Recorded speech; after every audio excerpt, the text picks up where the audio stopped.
So I'd say one of the coolest things about having dyspraxia is just kind of how the critical thinking tends to make us perform almost natural life hacks without even realizing it.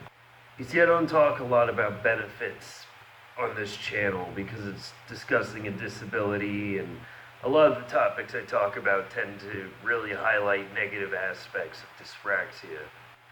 And it's not intentional because many of these negative aspects also have positive qualities to them. And you can always look at something from either a positive or a negative viewpoint. I try to be as objective as possible. However, there is one real universal benefit, and that's our propensity towards just doing life hacks. I was kind of taken aback by this when I was talking to a friend about encoding videos and, well, how I do it, and I guess I'll show you this. It got me 6 karma on Reddit. Of course I'm going to show it off. A large reason for this is because what a lot of people don't realize is that dyspraxia is a disability, and it affects so many aspects of our daily life. This is pretty much the backbone of the channel. But because it's so subtle and it doesn't affect the quality of life to such a visible extent as many other disabilities, you kind of have to integrate within society, and in order to do that, you need to find alternate ways of doing things that don't involve, things that would affect your disability. Many of these life hacks I see as just normal everyday things, because if I were to do these things any other way, it would be so difficult it wouldn't even be worth doing. Another large part of this is also the enhanced perception and critical thinking. And I've discussed this a lot in previous videos, but just to summarize, because certain parts of us are kind of disabled, other parts tend to be enhanced in order to make up for that. And this is commonly seen in people who, say, lose their sight or lose their hearing, because to us, our sense of balance, proprioception, and other cognitive things are kind of disabled. Other parts have kind of enhanced to the point that we see alternate aspects of just about everything. So it's like we move with almost this enhanced efficiency of doing things, just with the drawback of having terrible motor control, not the best memory, well, at least short-term memory-wise, and, well, all the other things I talk about on this channel. But one of the many benefits is these life hacks, so to speak, and I felt the need to share a couple of examples. First one here, something I wear every day. This is a combat boot. And you may be thinking, well, how are combat boots a life hack? I don't know about you guys, but most dyspraxics tend to drag their feet a lot, and typically many people do. This is why people in general tend to go through sneakers relatively quickly. However, us as dyspraxics, I've never had a pair of sneakers that lasted longer than a month. So you may be saying, wear some tougher shoes, wear some tougher boots. So you go maybe to something like steel-toed work boots, especially if you are in a blue-collar environment like many dyspraxics tend to be. I don't know about you guys, but even I think Timbs are kind of tough, and they wear on my feet and back a little bit after I'm like in them for a while. But you know what I'm not ever sore in? Combat boots. A good combat boot is efficient, it's breathable, and it kind of commands a little respect too. A lot more people will see you in a different light if you're wearing combat boots, which is kind of bizarre.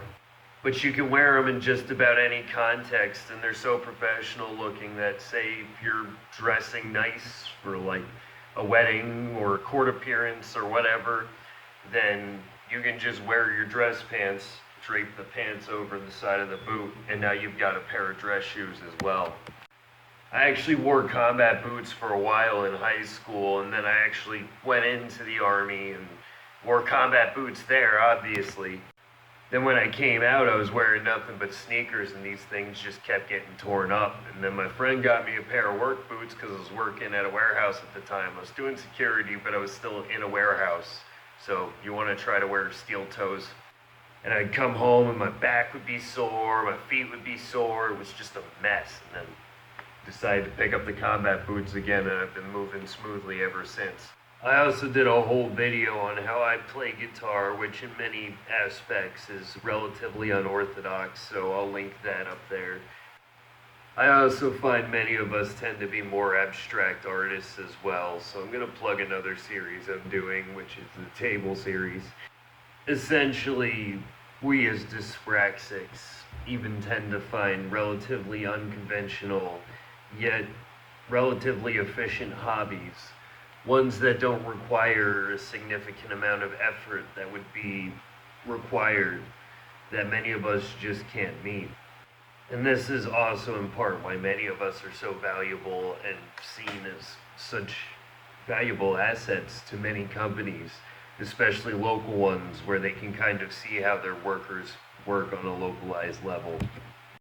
Because eventually you tend to find these alternate avenues of doing things significantly more efficiently without breaking the status quo at all. This can be a negative, however, if you're in, say, a temp job or more of a corporate structure where your plans can't really be implemented, and if you try to implement said plans, there's a risk of being fired. This isn't a very common scenario, though. Even most of the most corporate retailers still allow a degree of flexibility to how one manages and works with a store. But you definitely wouldn't be able to do that at Walmart. But I was actually thinking of doing a series after this video of kind of little life hacks that I've picked up over time. Maybe call it like Dyspraxic tips or something, and then I'll do one every now and then, because I mean these life hacks come a dime a dozen. A lot of Dyspraxics do tend to show high IQs as well, and because of this, it would make sense that maybe it's a reflection of our intelligence.